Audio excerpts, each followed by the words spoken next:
Assalamualaikum warahmatullahi wabarakatuh. Bihamdillahi wassalatu wassalamu ala rasulillah wa ala alihi wa sahbihi wa mawalah wa la hawla wa la quwata illa billahi wa ba'du. Qala Allahu azza wa jalla ya ayyuhalladzina amanu taqullaha haqqa tuqatih wa la tamutunna illa wa antum muslimun. Fa inna asdaqal hadithi kitabullah wa khairal huda huda Muhammadin sallallahu alaihi wasallam wa syarrul umuri muhdatsatuha wa kullu muhdatsatin bid'ah wa kullu bid'atin dhalalah wa kullu dhalalatin finnar. Ma'asyiral muslimin wal muslimat rahimani wa rahimakumullah dimanapun antum berada. Alhamdulillah di malam hari ini kembali kita bisa bertalabul ilmi lewat media pesantren Jabal Uhud. Salawat dan salam tentunya kita haturkan kepada Rasul kita yang mulia alaihi salatu wassalam. Allahumma salli ala sayyidina Muhammad wa ala alihi wa sahbihi wa man sara ala nahjihi ila yaumiddin. Pembahasan di malam hari ini kita akan mengkisahkan tentang manusia yang pertama kali masuk surga dan juga manusia yang terakhir masuk surga. Siapakah mereka dan bagaimana kisahnya? Tentu apabila kita cerita surga, sehebat apapun orang menghayalkan tentang surga itu, maka surga adalah kebalikan dari hayalan kita. Karena tidak ada yang bisa mensifati surga.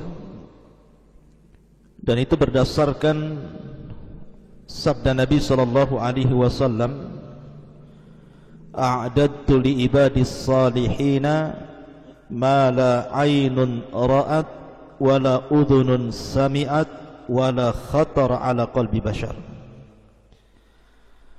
Aku telah sediakan bagi hamba-hambaku yang saleh di surga itu kenikmatan yang tidak pernah dilihat mata, didengar telinga, bahkan terlintas pun tidak bisa.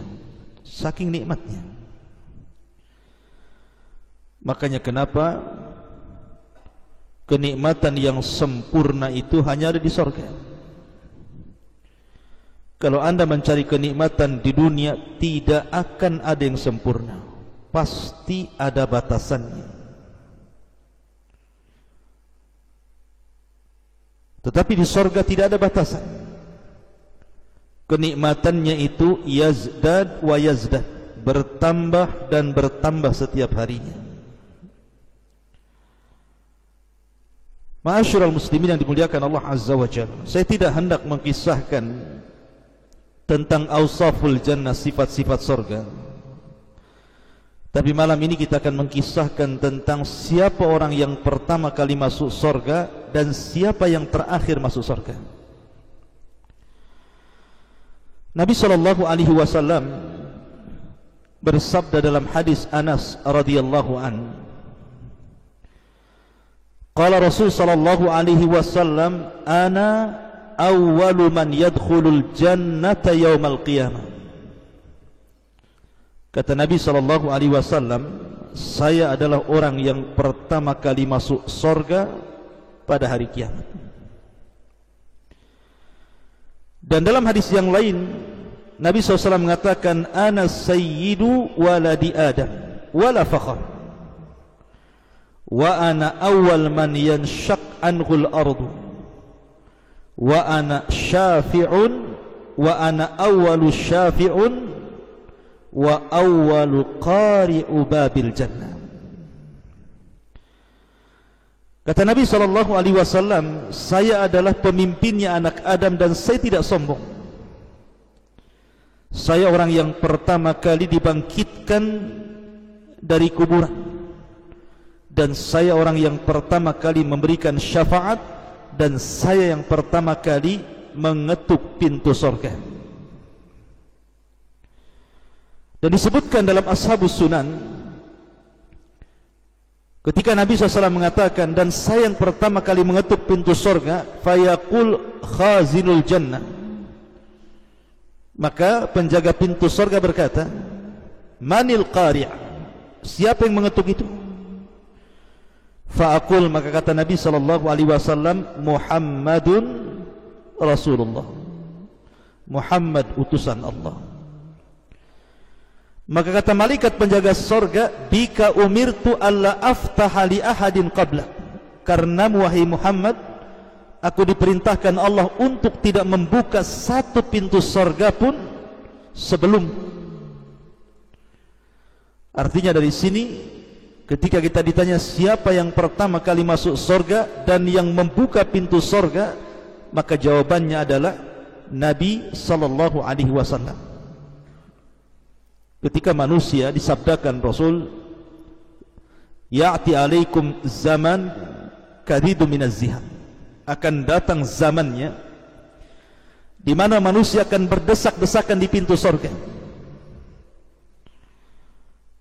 Maka manusia berusaha untuk membuka pintu surga tetapi tidak bisa. Akhirnya kemudian Nabi SAW, dari sekian banyak manusia sejak zaman Adam sampai yang terakhir mati, dari orang-orang yang beriman yang sudah diponis masuk surga, maka Rasul SAW kemudian masuk di antara barisan manusia, mendekati pintu surga, kemudian mengetuk surga. Maka ketika ada yang mengetuk surga, penjaga surga mengatakan, manil qari', siapa yang mengetuk itu? Maka Rasul mengatakan, Muhammad Rasulullah. Maka malaikat penjaga surga mengatakan, bika umirtu alla aftah li ahadin qablaka, karenamu ya Muhammad, aku dilarang Allah untuk membuka pintu surga sebelum dirimu. Maka pintu surga itu dibuka, maka Nabi SAW orang yang menginjak kakinya di surga. Ma'asyiral muslimin yang dimuliakan Allah Azza wa Jalla, ini kalau dari kalangan laki-laki. Lalu siapa dari kalangan perempuan yang pertama kali menginjak pintu masuk surga itu? Memang tidak ada ayat ataupun hadis yang menjelaskan siapa wanita yang pertama kali menginjak surga. Tetapi ada hadis yang menjelaskan tentang keumuman fadilah wanita terbaik dunia, yang disabdakan Nabi SAW tentang sayyidatu nisa'i ahlil jannah, pemimpin-pemimpin wanita ahli surga. Tentu kalau pemimpinnya yang pertama kali masuk sebelum yang dipimpin, kan logikanya seperti itu. Lalu siapa pemimpin-pemimpin ahli surga, wanita-wanita ahli surga ini? Maka Nabi SAW menyebutkan 4 wanita yang akan pertama kali menginjak surga. Pertama Khadijah bintu Khuwailid, yang kedua Maryam bintu Imran, yang ketiga Asiyah bintu Muzahim, dan yang keempat Fatimah bintu Muhammadin sallallahu alaihi wasallam. Inilah wanita-wanita yang pertama kali menginjak surga. Ma'asyiral muslimin yang dimuliakan Allah Azza wa Jalla, adapun secara umum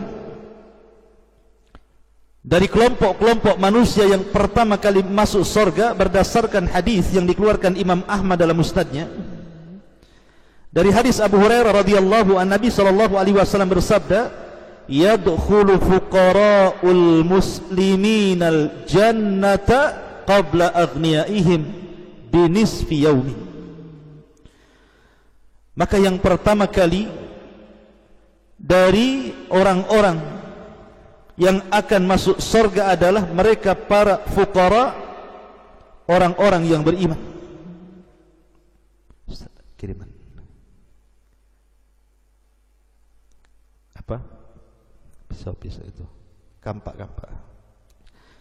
Jadi Nabi SAW mengatakan bahwa yang pertama kali dari manusia selain Nabi SAW dan juga wanita-wanita terbaik dunia adalah fuqara'ul muslimin, orang-orang fakir dari kalangan kaum muslimin yang masuk ke dalam surga sebelum orang-orang kayanya. Berapa jaraknya antara orang miskin dengan orang kaya masuk surga itu? Maka Nabi SAW mengatakan binisfi yaumin, setengah hari. Anda jangan bayangkan setengah hari di dunia. Kalau setengah hari di dunia enggak apa-apa, orang miskin dari pagi sampai zuhur, orang kaya dari zuhur sampai asar umpamanya kan? Bukan itu. Tetapi hitungan setengah hari kehidupan akhirat itu 500 amin, sama dengan 500 tahun penantian. Jadi orang-orang miskin dulu masuk, kemudian belakangan orang-orang kaya. Kenapa orang kaya dibelakangkan? Boleh jadi karena hisab orang kaya itu lebih banyak dibandingkan hisabnya orang miskin. Ketika Nabi SAW bicara tentang harta, apa kata Nabi SAW? Maka yang ditanya dua perkara. Min aina iktasabahu wa fima anfaqahu. Kemana kau belanjakan, kemana kau dapatkan, dan kemana kau belanjakan. Tentu orang-orang kaya akan banyak soalan. Satu hari saja uang yang dibelanjakan itu kan kemana-mana tuh. Kalau dia orang jahat, maka Nabi SAW mengatakan malun salih lirajulin salih, harta yang baik karena dipegang orang baik. Artinya harta yang jelek kalau dipegang orang jahat. Jadi harta itu setiap hari dibelanjakan. Kalau seandainya satu hari bisa 100 kali belanja, maka 100 pertanyaan yang akan disodorkan. Itu yang membuat orang-orang kaya itu dilambatkan masuk surga dibandingkan orang miskin. Ma'asyiral muslimin yang dimuliakan Allah Azza wa Jalla, ini secara umum manusia-manusia yang pertama kali masuk surga. Sekarang siapa manusia yang terakhir masuk surga itu? Ma'asyiral muslimin yang dimuliakan Allah Subhanahu wa taala, disebutkan dalam hadis Abi Sa'id Al-Khudri radhiyallahu an, Nabi SAW bersabda, inna adna ahlil jannati manzilatan, sesungguhnya yang paling rendah dari penduduk surga dan yang paling terakhir masuk surga adalah rajulun sarafallahu wajha anin nari kibalal jannah, seorang laki-laki yang Allah palingkan wajahnya dari neraka menuju surga. Kemudian setelah itu dia ditampakkan dari kejauhan sebuah pohon yang banyak buahnya dan di bawahnya ada mata air. Ingat, umniyatu ahlin nar. Umniyatu ahlin nar artinya angan-angannya penuh neraka. Allah Subhanahu wa taala berfirman, wa nada ashabun nar ashabal jannah an afidu alaina minal ma aw mimma razaqakumullah. Ketika penduduk neraka memanggil penduduk surga, berikanlah kepada kami setetes air yang Allah karuniakan kepada kalian, atau makanan yang Allah telah berikan kepada kalian. Tapi penduduk surga mengatakan innallaha harramahu ma'alal kafirin. Tidak mungkin Allah sudah haramkan keduanya bagi orang kafir. Artinya bahwa angan-angan penduduk neraka itu ingin minum dari air dan ingin makan dari makanan, karena mereka sudah tidak pernah merasakan itu. Ketika melihat ada pohon dengan buah-buahan dan ada mata airnya, tentu pengen sekali dia minum dan makan. Maka dia pun kemudian mengatakan kepada Allah Azza wa Jal, ya Rabb, dekatkan aku ke pohon itu, biar aku bisa bernaung di bawahnya, fa astadillu bidilliha, wa ashrabu min ma'iha, aku bisa minum dari airnya, wa akaltu min thamariha, dan aku bisa makan dari buah-buahannya. Maka Allah subhanahu wa ta'ala mengatakan, ya ibna Adam, wahai anak Adam, la'alli in a'taitukaha sa'altani ghairuha. Wahai anak Adam, seandainya aku kabulkan permintaanmu, ku dekatkan kau ke pohon itu, kau bisa bernaung di bawahnya, kau bisa minum dari airnya, kau bisa makan dari buahnya, janji kau tidak akan meminta yang lainnya? Maka dia mengatakan, la ya Rabb, la ya Rabb, tidak wahai Rabb, cukup itu bagiku. Maka Allah subhanahu wa ta'ala dekatkan orang ini ke pohon itu. Kemudian dia bisa minum di bawahnya, dia bisa makan dengan buah-buahannya, dan bisa bernaung dengan naungannya. Tiba-tiba kemudian setelah itu dia melihat pohon lagi yang lebih indah daripada itu, lebih banyak buah-buahannya, lebih banyak airnya, lebih rindang naungannya, pokoknya lebih indah lagi. Maka dia mengatakan, ya Rabb, dekatkan aku ke pohon yang itu, fa astadillu bidilliha wa ashrabu min ma'iha wa akaltu min thamariha, biar aku bisa bernaung di bawahnya, minum dari air minumnya, makan dari buah-buahannya. Ya Rabb, dekatkan aku ke pohon yang itu. Maka Allah mengatakan, taib, seandainya aku berikan, apakah engkau tidak akan meminta yang lainnya? Bukankah kau sudah janji tidak akan meminta yang lainnya? Maka orang mengatakan, tidak ya Rabb, ini yang terakhir, katanya. Akhirnya Allah pun membuat perjanjian dengan dia bahwa pohon yang kedua adalah pohon terakhir dia meminta sesuatu kepada Allah. Setelah kemudian dia melihat berada di pohon yang kedua itu, maka rupanya dari situ dia nampak ada benteng pintu surga, dan dia bisa melihat di celah-celahnya keindahan surga itu.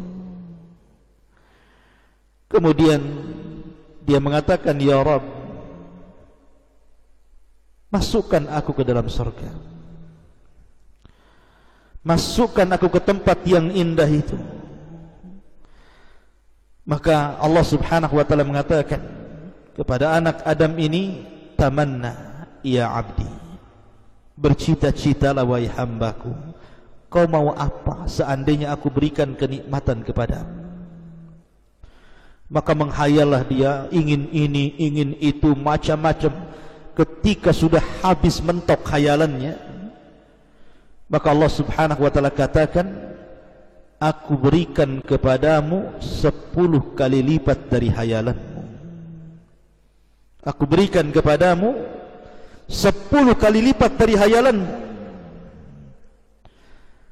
Kemudian dia mengatakan, atastahzi'uni wa anta rabbul alamin, ya Rabb, apakah engkau akan mengejek diriku sementara engkau adalah Rabb semesta alam?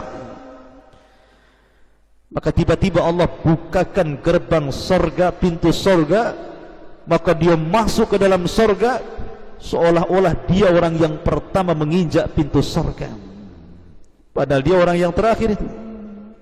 Begitu indahnya surga sehingga melupakan segala keperitan dunia dan kengerian neraka. Itulah orang yang terakhir yang dimasukkan oleh Allah subhanahu wa ta'ala ke dalam surga, seolah-olah dia orang yang pertama kali mendapatkan kenikmatan sebelum yang lainnya, padahal dia orang yang terakhir. Menunjukkan bahwa surga itu semakin tinggi tingkatannya semakin indah. Dan tingkatan surga itu dijelaskan oleh Syekhul Islam Ibn Taimiyah sejumlah ayat dalam Al-Quran. Berdasarkan hadis qudsi, Allah subhanahu wa ta'ala berfirman kepada para qari Al-Quran, pembaca Al-Quran, iqra wartaq warattil kama kunta turattil fid dunya fa inna manzilataka inda akhiri ayatin taqra'uha. Baca, tartilkan bacaanmu, naiklah sana, ambil tingkatan-tingkatanmu di surga, dan engkau akan berakhir pada tingkatan sesuai dengan ayat yang kau baca di dunia. Kata Syekhul Islam bahwa tingkatan sorga itu sejumlah ayat dalam Al-Quran 6.400 kurang lebih, dan antara satu tingkatan ke tingkatan berikutnya jaraknya antara langit dan bumi. Semakin tinggi tingkatan semakin indah sorganya. Ini yang bisa saya sampaikan, mudah-mudahan ada manfaatnya dan menjadi sebuah pengetahuan. Subhanakallahumma bihamdika asyhadu an la ilaha illa anta astaghfiruka wa atubu ilaik. Allahu ta'ala a'lam. Assalamualaikum warahmatullahi wabarakatuh.